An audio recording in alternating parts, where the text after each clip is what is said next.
I'm going to go ahead and get started. I'm Dr. Melinda Ring, the director of the Osher Center for Integrative Health. And today I'm happy to moderate today's Grand Rounds. It's our Osher Center Grand Rounds, which we do in collaboration with IFAM's weekly seminar. So please look for our whole series that you can find more about on our Osher website. And just a reminder that number one, this is being recorded, so you'll have access to it later. Number two, if you have questions, please put them in the Q&A, and we will hopefully have about 10 minutes at the end for any questions you have. And with that, I am really thrilled to welcome Dr. Sandra Scheinbaum here to talk about health coaching. This is such a important topic. I think, something we really need in our system to try to help people with behavior change and chronic disease. And so she is really one of the leaders in the field. She trains people to become health coaches because, again, like me, she believes that growing this profession will be the solution to lowering the incidence of chronic disease and reducing healthcare costs. She founded and is CEO of the Functional Medicine Coaching Academy, which is a collaboration with the Institute for Functional Medicine. She remains to be an educator and is a licensed clinical psychologist. She's been so for over 40 years and has authored several books, including How to Be a Health Coach, Functional Medicine Coaching, and Stop Panic Attacks in 10 Easy Steps. And she is also a TikToker and someone you can follow on social media. She does it all.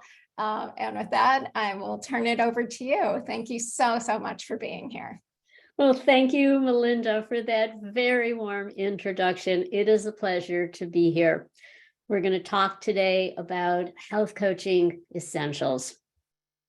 I have no interest to disclose financially. I was recently at a health conference and they talked about the crisis that we have experienced and particularly about the significant numbers of our doctors, our nurses who are leaving their profession. And they said something startling, and that is, if this trend continues, imagine the states of California, Texas, Florida, New York, with no doctors or nurses. If the rates of people leaving those professions continue and we don't do something to help them in their work, then that could be the situation that we are facing.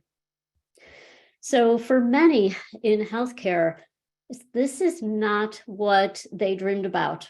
This was not why they went to medical school, to nursing school. And I want to talk today about how health coaches can be a part of the solution. We have evidence that when health coaches are joining care teams, it's easier for doctors to practice at the top of their license. It's also easier for nurses to do what they were trained to do. They improve clinical outcomes, increase revenue, and reduce burnout. For those who learn coaching, we have so many evidences. I have so many people saying they've gone through a coaching education and they're using the coach approach. And not only are they seeing incredible results with their patients, but it's also a personal transformation that has ripple effects to their loved ones, to their community. So I'm going to talk today about what this coach approach is. So here's what you're going to learn. We're going to talk about the roles of a health coach, their scope of practice, prerequisites for becoming a coach, the effectiveness, the research on health coaching, a little bit about billing through the payer system, and insights into the future, what health coaching may look like in the future. So let's begin with the roles of a health coach. Very simply, a coach takes someone from where they are to where they want to be, like a stage coach. That's where coach as a word comes from. And I really noted there, it's where they want to be. So a coach doesn't take charge. They are client-centered. They take the client, the individual, where they want to be. What's their destination? This came from my mentor, Frederick Hudson, who started the Hudson Institute of Coaching. This is for life coaches. A coach inspires passion and purpose in others. And I might add that coaching evolved from humanistic psychotherapy, which was one of the modalities that I trained in way back in the early 80s. And from that way of practicing came a field that was initially life coaching, and then health coaching was, you consider, like a spin-off from life coaching. So here is what the National Board for Health and Wellness defines as health coaching. It's the process of partnering with people. You're enhancing well-being. It's self-directed, and we're looking at helping people sustain changes, lasting changes, aligned with their values. And a big part of that, and this is the unconditional positive regard that comes from humanistic therapies, it's a belief in people's capacity to change. You're offering hope and a firm sense to them that, yes, change is possible. And we're honoring the fact that each person is an expert in their own life. You're not the expert as the coach telling them where they should be. And of course, that means all interactions are non-judgmental. And a coach wears many hats. And I'm going to go through what some of these are, because we tend to think of what a coach does in terms of just the direct patient encounters. But there are other roles as well. But what does a direct patient encounter look like? It can be one-on-one, could be an in-person visits. It could be group and group medical visits. I'm going to speak a little bit more about the group visit model. Increasingly, it's virtual across state lines, and it can be by telephone check-ins. It could also be texting check-ins. And what are some of the pain points that coaches are really good at addressing? Well, often there's unclear action items. They go to their doctor and they get recommendations, and they come away from that visit not really sure what was said. They're unclear, or maybe there are too many recommendations and they're feeling just overwhelmed. I don't know where to start. I don't know if this fits in the way I'm living my life. There might be confusing language. Try as we may to use language that we think people understand, but they may not be clear, and maybe they're Googling the answer, and maybe they are finding sources that aren't reputable and are leading them astray. And of course, lifestyle changes. We know how hard it is to initiate and sustain changes. People make New Year's resolutions, and most of the time by February, they've abandoned them already. And that's where the coaching really comes in. There could be financial concerns when people are going to see a healthcare provider, and they might be reluctant to go, or reluctant to even say that they're not following up because of financial issues. And what does this all mean? Well, we have evidence that they're not completely honest with their provider, and there are many reasons for that. They feel a sense of shame or embarrassment. They may look to that individual as the authority figure, and they don't want to let them down. They want to please them.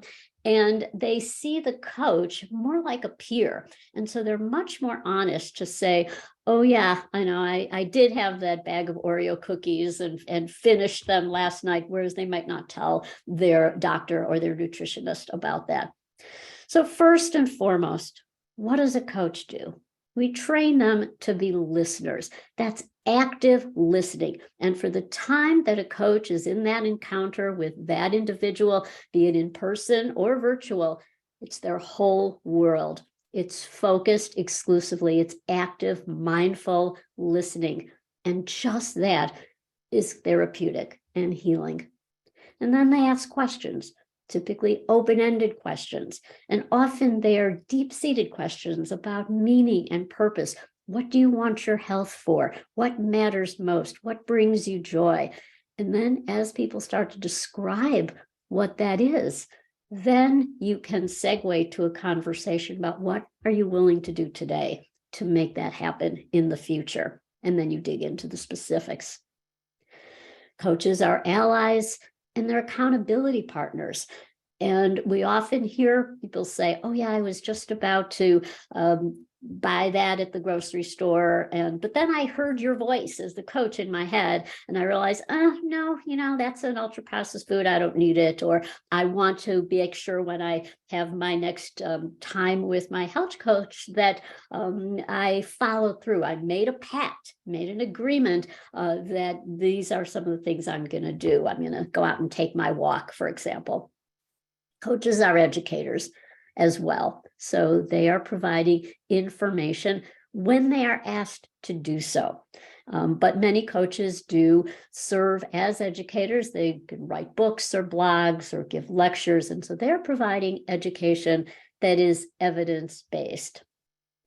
And they're really good at facilitating problem solving and self-management. The research refers over and over and over again when we study the efficacy of coaching, those words, self-management, self-efficacy, and how to problem solve is think things through, decisional balance. Those are ways that coaches can help people come to that decision that, yes, I'm going to embark on this journey to change things in my life so that I can have a better quality of life. And often that involves perspective.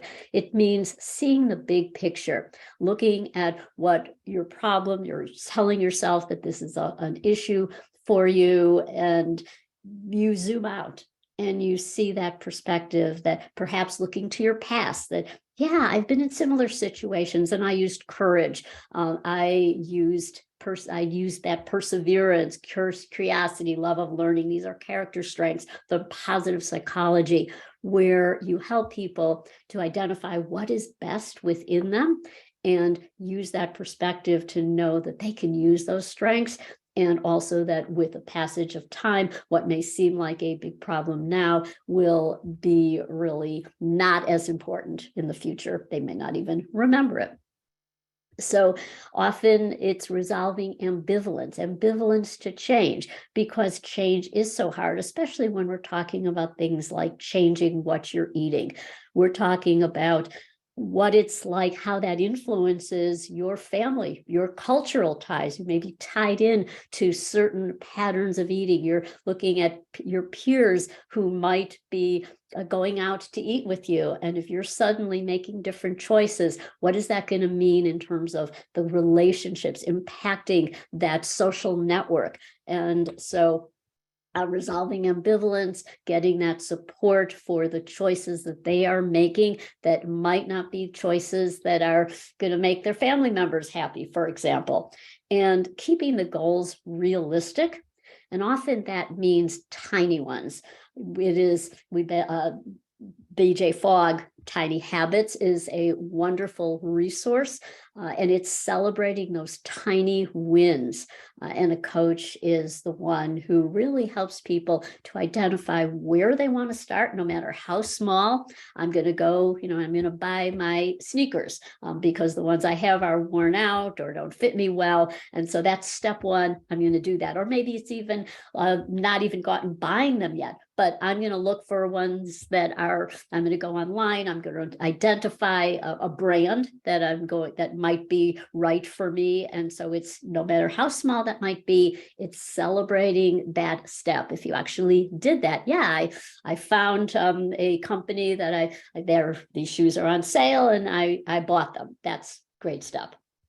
And then, of course, to persevere despite obstacles. There's a saying, we fail our way to success, and to help people to get back up and start again and to keep going because people often feel like they want to give up when there's a setback. And so important role of coaches. When we're bridging the gap, there is often this gap between getting the recommendations and, again, carrying them out. So that is the key role. That's what health coaches do.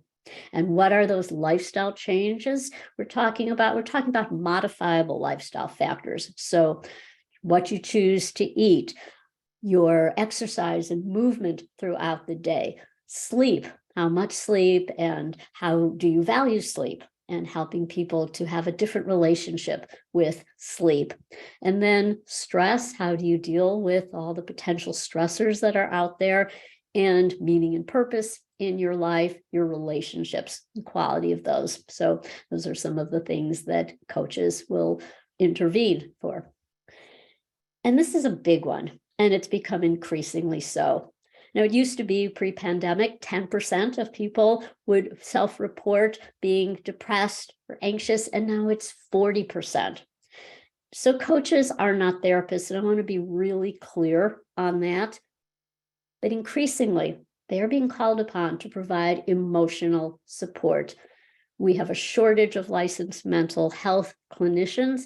That is getting worse. And often if you're, for example, in a rural area and underserved, there's no access. Or if there is, there's a long waiting list and it might be too expensive. And perhaps your insurance company doesn't pay. So you can intervene as a coach and provide crucial emotional support. And there's been some research that is showing that there was one study, even just one session with a health coach, people were on self-report reporting less symptoms of depression. Coaches can be what we call subclinical. So they're not working with somebody who might be at acute stages of paranoid schizophrenia. And the way I'd like to compare this to is if somebody is a physician and they're practicing integrative functional medicine. Well, if you're having a heart attack, it's not the time to be seeking your integrative practitioner. You need to go to the hospital. You need to get the best of acute care medicine. And the same thing with, we look at health coaches and what they can do if somebody is in need of acute psychiatric care. We're not saying that a health coach can provide that for them. A health coach is the one who can often prevent somebody from escalating to the point where they need that acute care. So it's important that health coaches understand and are taught how to refer, when to refer, who to refer to. For example, if somebody is voicing suicidal ideation, and believe me, we've had reports of our new graduates and the first client they have, and it's somebody who is telling them that they want to take their own life. So coaches need to be prepared for those circumstances. Increasingly, it's telehealth. And coaches, they are not licensed providers, and so there are no concerns regarding going across state lines. And let's move now to the non-face-to-face roles. What does that look like? Well, coaches are increasingly identified as the ones to be the data managers and the outcome trackers for medical practices. Specifically, it can be for remote patient monitoring. And what is that? Well, they're qualified as auxiliary staff and can communicate. So they can help people understand the data, answer questions, and then they can communicate back to the provider in terms of any pattern that have been identified. And there are pathways for reimbursement through the payer system. Another role for a practice is advocacy and even grievance resolution. So they are advocates for the patients. Many practices are calling the health coach the concierge of the practice. As people come in, they're being described as your friend in the practice. And because they are trained to listen, they are the ones who can advocate for the practice. So even things like one-star reviews, if somebody is very upset about something, the coach can listen to them, and really that individual then will feel, oh yeah, I can talk to somebody, they understand me, they get my complaint, and often that will help to calm things down. So going above and beyond, because we all want our practice, our hospitals, our systems to be known for going above and beyond and really offering that personalized approach. And so if you want to think of it more like the customer service role, the coaches are trained to do that because they're communicators. They are the bridge of communication. And that has been documented that it's increased patient satisfaction. There's lower cancellation and no-show rates. The coach is the one who is often calling, having that conversation. And that is different than, for example, an office manager or somebody who doesn't have that training in this type of communication.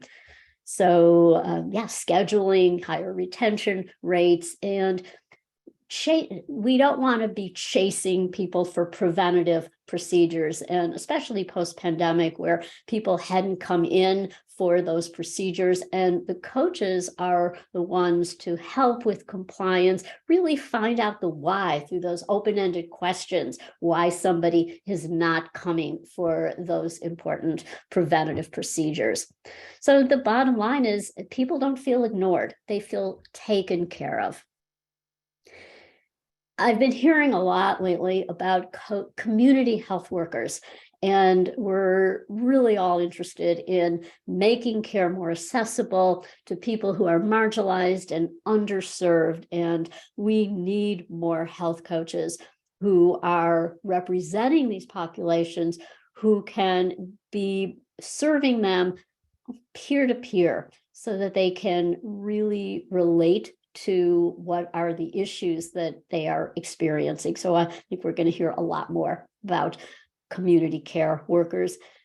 Because what are they addressing? We're looking at social determinants of health, and there's a big push to address social determinants of health. The coaches are the ones who can really have that conversation with people to help them overcome those obstacles. So, for example, if somebody is told they need to exercise more, they need to eat a certain way. Well, what if there's not access to those types of foods in their communities? What if their streets are unsafe? What if there are no streets? They live in an area where there's just busy thoroughfares, and they're afraid to go out and walk. Or so the coach will help people to feel comfortable talking about the kind of issues like this that they may not be comfortable talking about with their provider. And the provider may not have time because they have a busy caseload and they don't have time and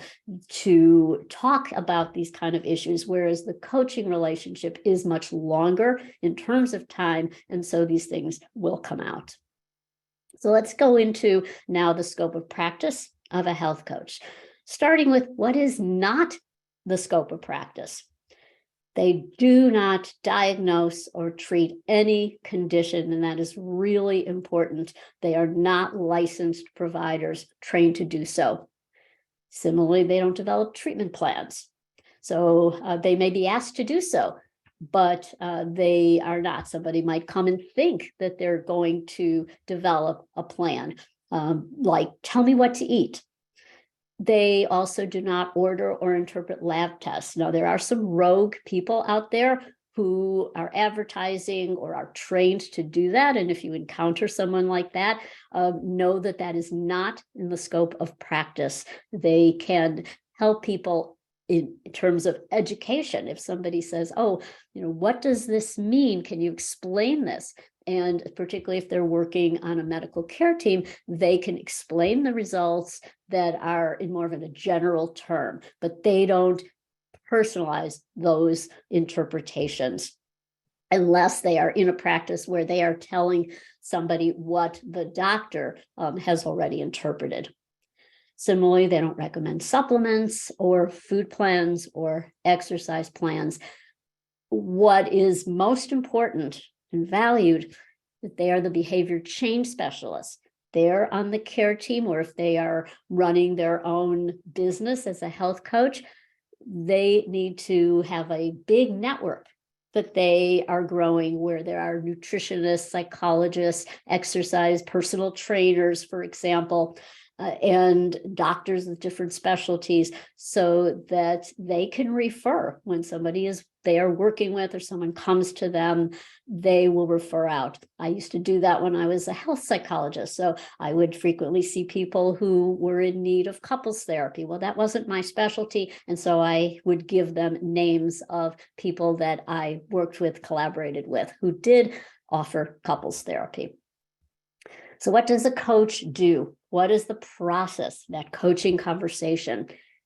It's rapport building. It is connecting, really showing interest in somebody, and you're building trust. Trust, this is a safe relationship that you can feel confident as a client, that you are honored and you're feeling safe.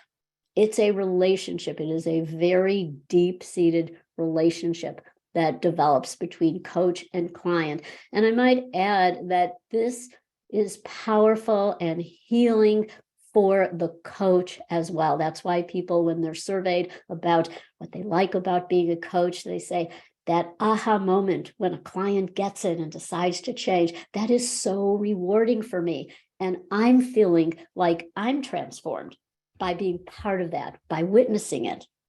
It leads to self-awareness, self-efficacy, and behavior change. That is the goal of the process.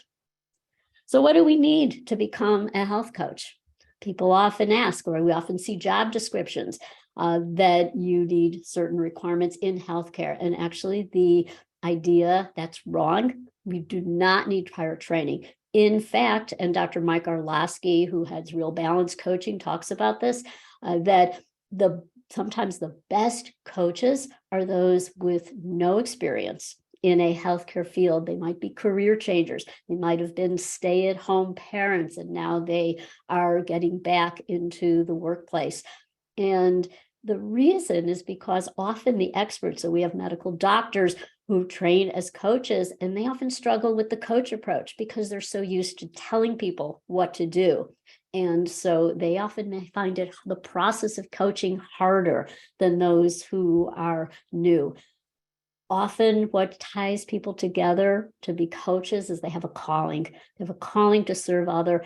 Often they've had a medical condition that they found answers for, and now they want to give back. They want to serve others with similar conditions. People do not need training in nutrition. Again, I'll often see job descriptions saying, looking to hire a health coach, they must also have a background in nutrition or as a dietitian. And that is fine. And we do have many coaches in the world who have prior training in those areas, or they might be personal trainers, for example. And so they can wear two hats. And we have doctors who are also coaches, and they can also wear two hats. But it is not a formal requirement to have training in nutrition. You're a health coach. Your specialty is behavior change and being that good listener. That's where you need to come with when you want to be a coach. The capacity to listen, to offer hope and compassion for people.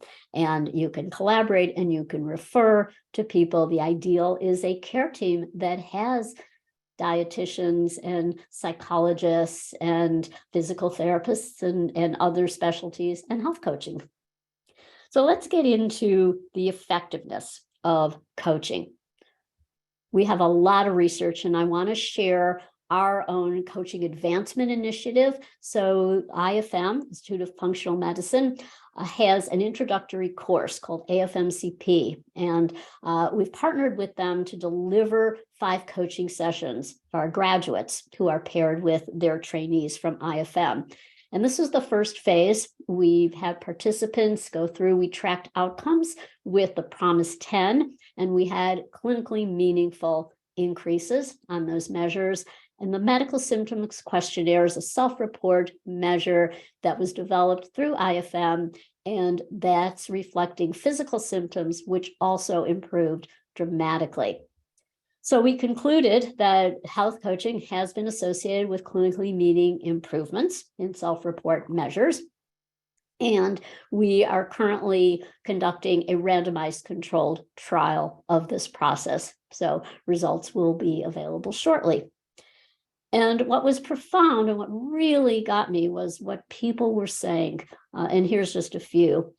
This was a doctor who was coached, and she said, recommendation isn't worth much if the person doesn't have the tools to make the changes that are necessary. It's implementation that's the missing piece, seeing the coach as the key person that helps put the pieces together to allow people to make changes. Another one was, I really recommend a health coach, part of the team, to ensure the success of patient management. And this is, again, it is so, these are not unique. We are seeing these kinds of reports. This was a small pilot study that we did a few years ago, and we got similar results. This was, again, 5 sessions of coaching, and these were not practitioners being coached. These were people who were coming to get coaching, and they were practicum students who were doing the coaching. Major changes in terms of mental health after coaching and medical symptoms decreasing. This was a report a number of years ago, and we keep hearing over and over, self-management. I saw a study the other day, and again, it's the self-efficacy, self-management that increases so significantly. This was a recent study in JAMA. It was a randomized controlled trial, and they were looking at the impact of what their co-impact program. This was from the VA, and they were looking at people with diabetes, and they were what they called the dyad, so family members were participating as well, and very significant results too in terms of, again, there's that word, self-efficacy.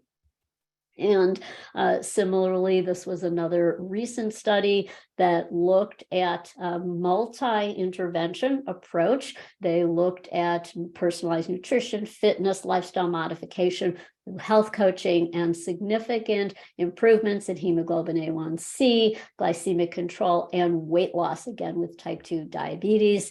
Another study here on long-term weight loss, which is typically the problem where people lose weight in the short term, but what about sustaining it, and significant results through telehealth health coaching in terms of lifestyle. And we may have thought that people who aren't that severely ill would be the best candidates for health coaching, and that shows it's not necessarily the case. This was study that said comorbid people with complex comorbid conditions may be the top targets for health coaching.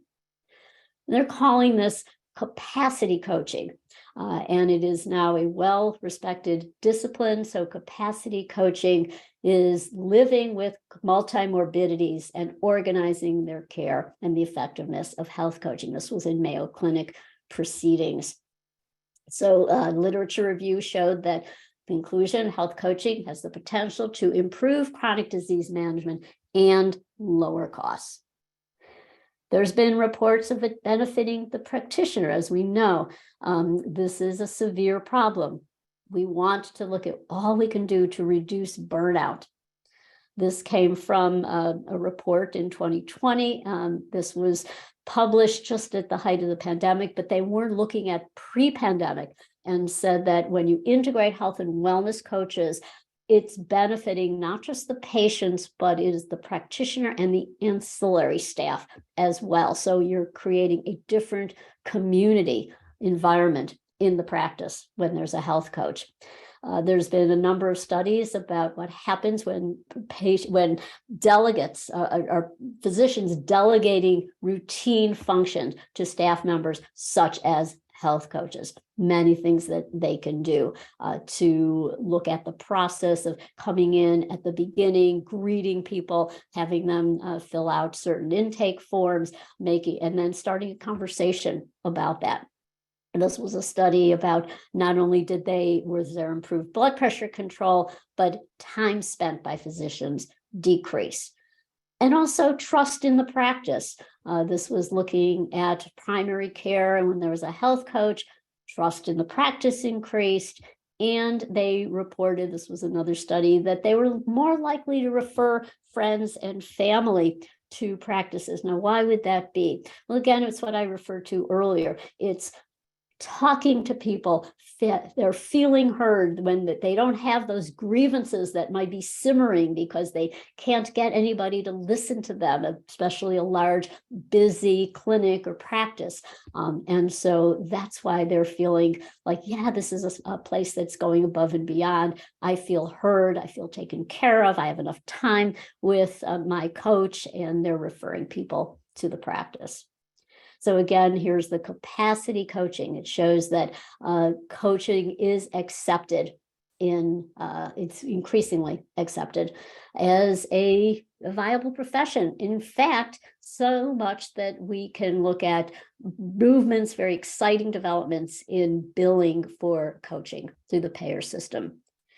One of the most exciting developments is that effective April 1st, 2021, coaches have now their own taxonomy code, and we cannot say, yes, we take insurance. A coach would not have that sign in their office, but we're on the way because we have category 3, the transition codes for coaching. And I've heard rumblings that it might be next year. I wouldn't want to really have that out there as definitive, but there has been great promise. And at the present time, there are many ways that their services can be reimbursed that are not directly board certified coaches filling out those forms with CPT codes and using those dedicated health coaching codes. But for example, in primary care, the chronic care assistance, particularly the Medicare annual wellness visit,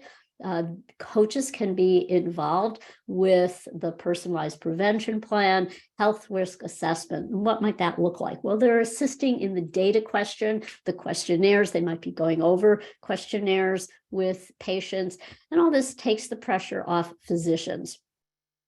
And then they could be participating in group visits. I want to talk specifically about the shared medical visit. So this has been not new. It's been actually for many years in primary care. People have been seen in groups. In fact, in '97, there were guidelines to encourage family practitioners starting group appointments. And you can use the E&M, Evaluation Management Code. So you have your health coach facilitating the group. Let's say there's 10 people, and then this is now being done over Zoom with breakout rooms. So one at a time, those individuals can see the practitioner in a breakout room and then return to the group where the coach may be facilitating and talking, perhaps leading a meditation session if that's what the members want. For example, putting together people who are diabetic, pre-diabetic, and we know the value of being in a group. And I'm going to talk a bit about the future of health coaching and what that might look like. So increasingly, we want to look at community health.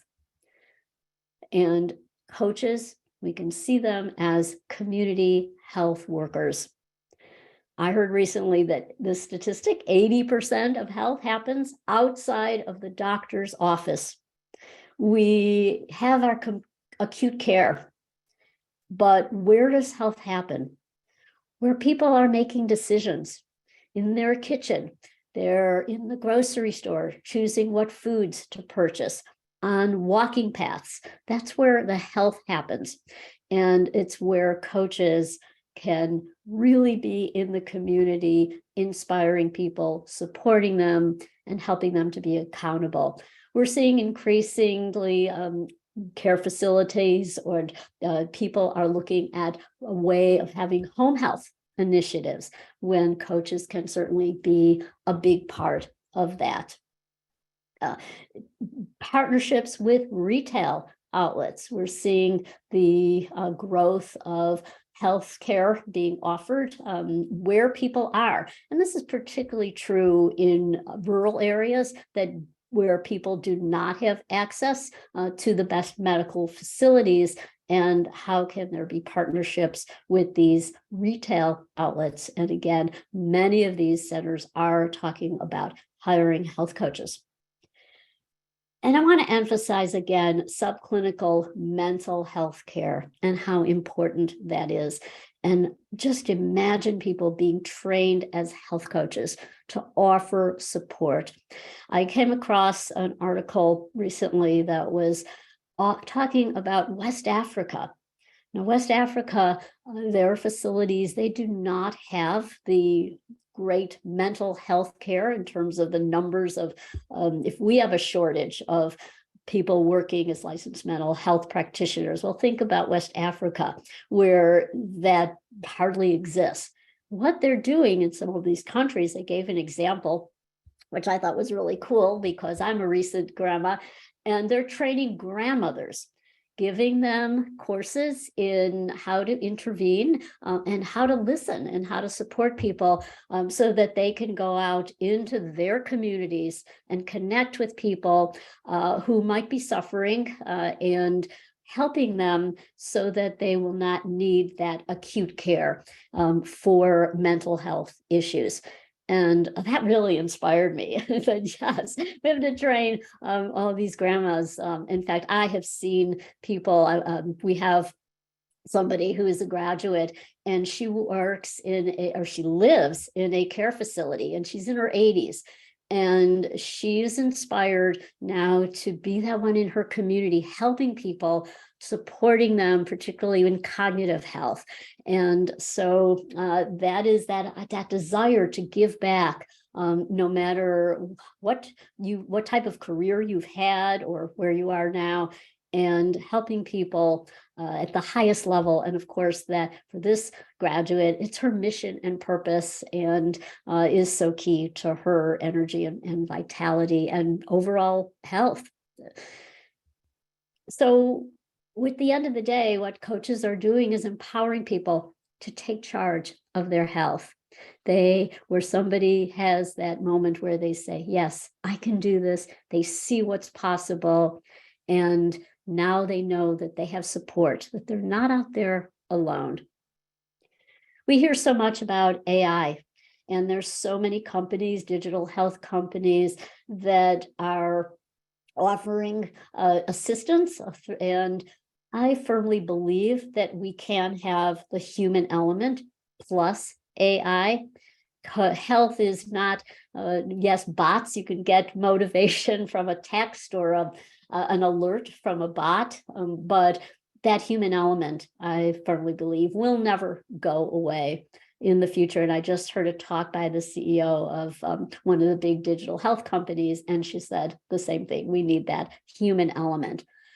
We do know that when companies that are offering membership programs, for example, and it comes with a health coach, that the highest performing ones are those that utilize real people, where there's that real communication, so that those text messages that of encouragement aren't drowned out because they're not real people. There's no real conversation, which leads to the power of community and group visits. I really hope we will see expansion of groups. There can be a whole variety of groups that are offered.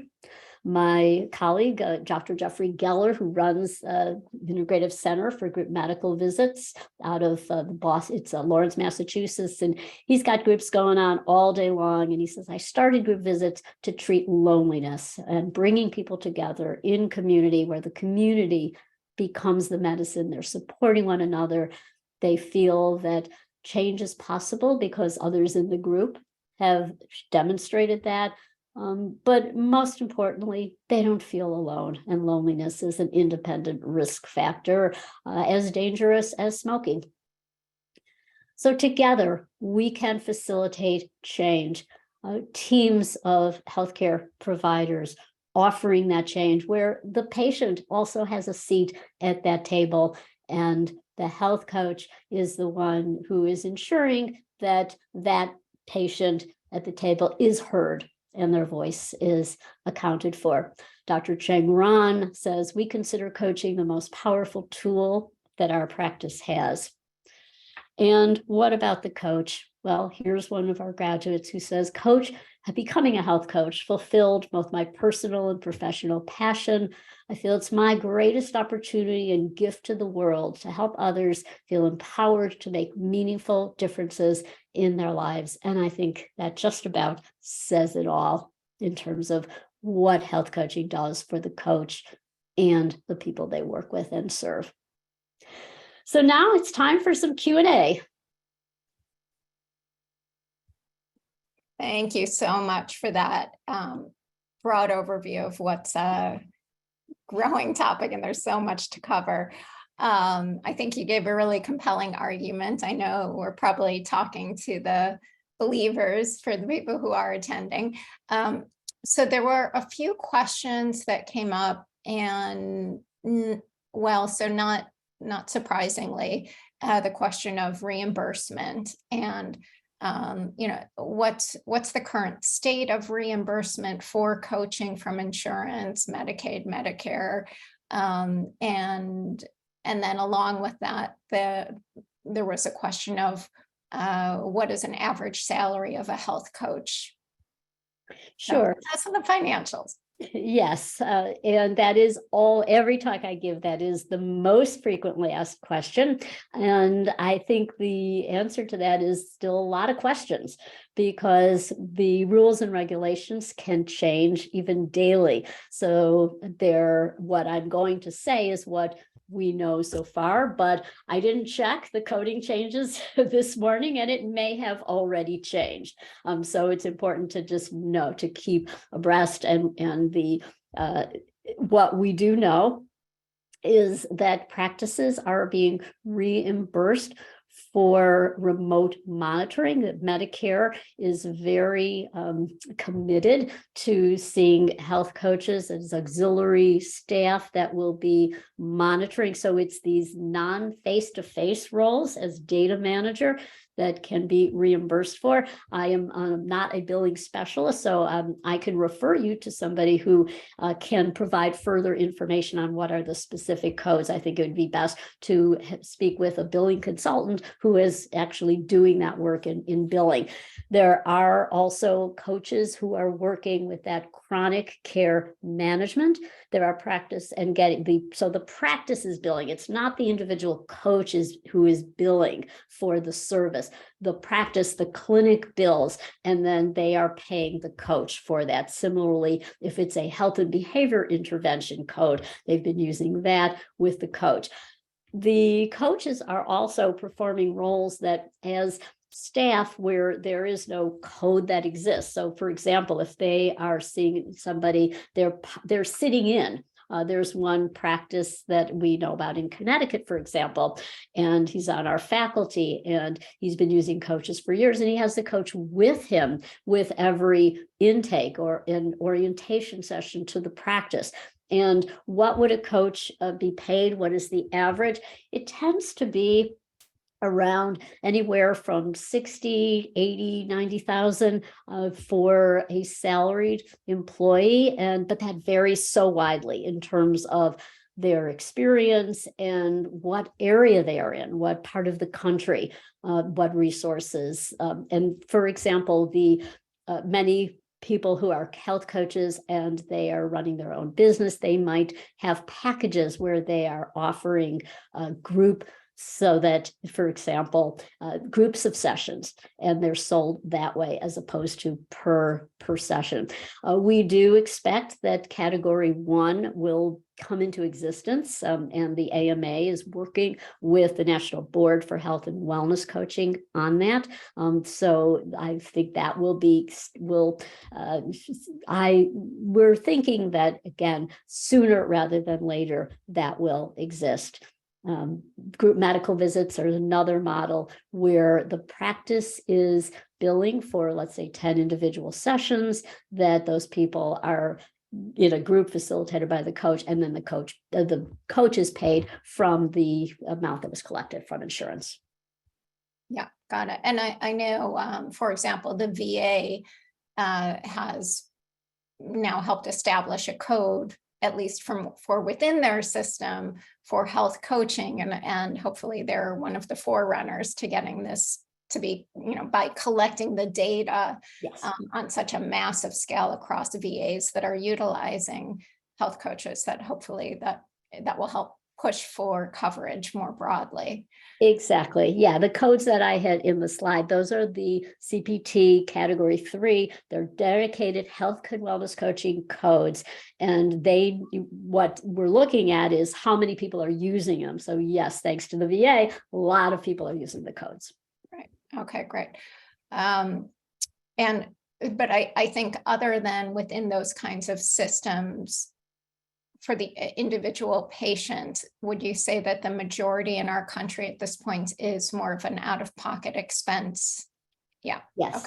Yeah. Okay. A lot of the practices that have membership models that are cash practices will charge people for a flat rate, and it will include the health coaching. Got it. And so, I know we want this to be widely available so that it is helpful for everybody. There have been a few questions about community health workers versus coaches. And if someone has, you mentioned the community health worker, so there was a question of if someone has a CHW certification, is there additional benefit to being board certified as a health and wellness coach? Is the education different between those two, or do you see them as being pretty similar? They're similar, but the advantages in terms of being board certified as a health and wellness coach going through that training is that you can, when insurance becomes available, so when those codes are category 1, you can bill insurance for those services. And so I think we're also going to see the distinction between the community health worker and health coaches disappearing. We need lots of people out in the community. Right. And so there's, just like we've seen the barriers between functional medicine, integrative medicine, lifestyle medicine disintegrating. And similarly here, we're looking at that entry as the community health worker, and then additional training as health coaches for serving people both in the community. So right. They're both out in the community. Yeah, so there's overlap, but differences. Yes. And do health coaches generally need malpractice insurance to practice? Yeah, so we call it's not a necessity because health coaches are not considered covered legal entities. They're not licensed, so they don't need malpractice. In fact, we don't refer to their insurance as malpractice to indicate that they are not clinicians.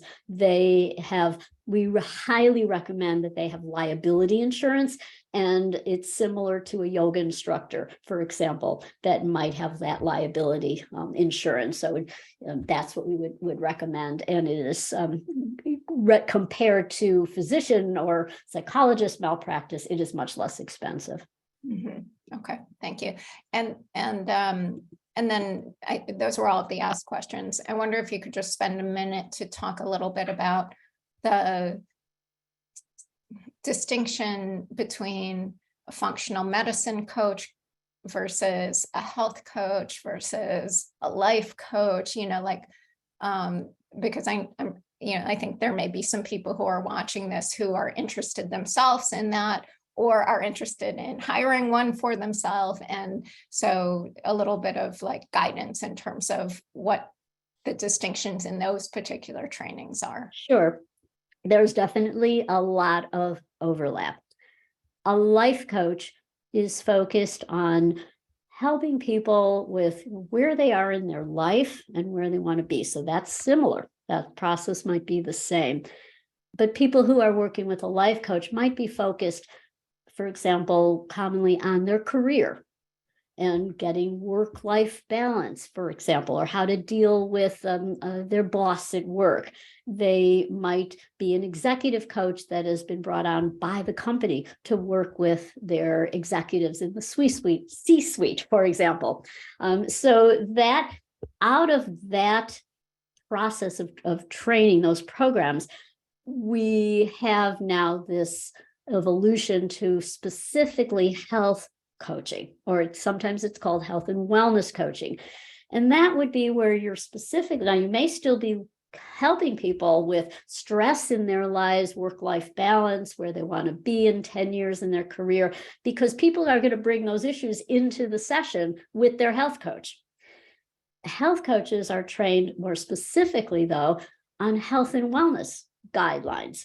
So they might be able to offer education about, for example, what if somebody is at risk of sarcopenia. They might help them to come to that decision like, yeah, I'm gonna be moving every day and exercising because it's important for preserving muscle mass. So that would be an area that a life coach might not be working on with them.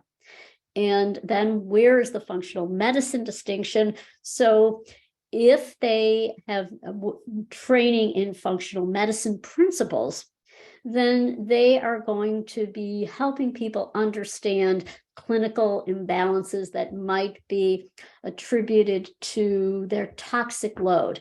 For example, what are the pollutants, the toxicants in the environment that are impacting their health? How maybe they're getting people to start thinking, oh, I am depressed and anxious. Well, maybe it has to do with my gut health. And could there be a connection there? And helping people to understand those from a systems-based perspective, whereas somebody who is trained as a health coach, not in the functional medicine principles, might not have that training to look at that. The interrelationships between our organ systems, might not be looking at the highly personalized nature that we talk about in functional medicine, but might be focusing more on general guidelines, like what are the general guidelines for cholesterol, for example. So they might be in that space, or might be traditionally, as health coaching first came on the scene, it was a company, an insurance company might be having a health coach, and they're helping them just, kind of preserve the status quo, perhaps helping them get a special chair if they have back pain. Whereas functional medicine, it might be helping people to really dig into like, okay, why do I have back pain? What's my, when did that start? When was the last time I felt well? Could it be the stress in your life, and helping them to actually reverse that pain? Thank you. So it's really the whole framework of looking at it, and they're trained in that to help then support people who are working with an integrative functional medicine provider to then implement the behavior change and kind of create the whole package for them. Exactly, like providing education so that that person now might seek out some specialized lab tests. Right. Again, not with the coach recommending or ordering those tests, but educating them so now they feel empowered to ask their own doctor about them, or seek an integrative doctor or functional medicine doctor. Well, thank you so much. I know you've done so much, and you have more on the horizon. Please, is there a best way for people who want to learn more about what you're doing that you would, other than your TikTok, that you would drive? Where can they find you? Yes, functionalmedicinecoaching.org, Sandra at functionalmedicinecoaching.org. Reach out. I'm happy to support you or answer questions.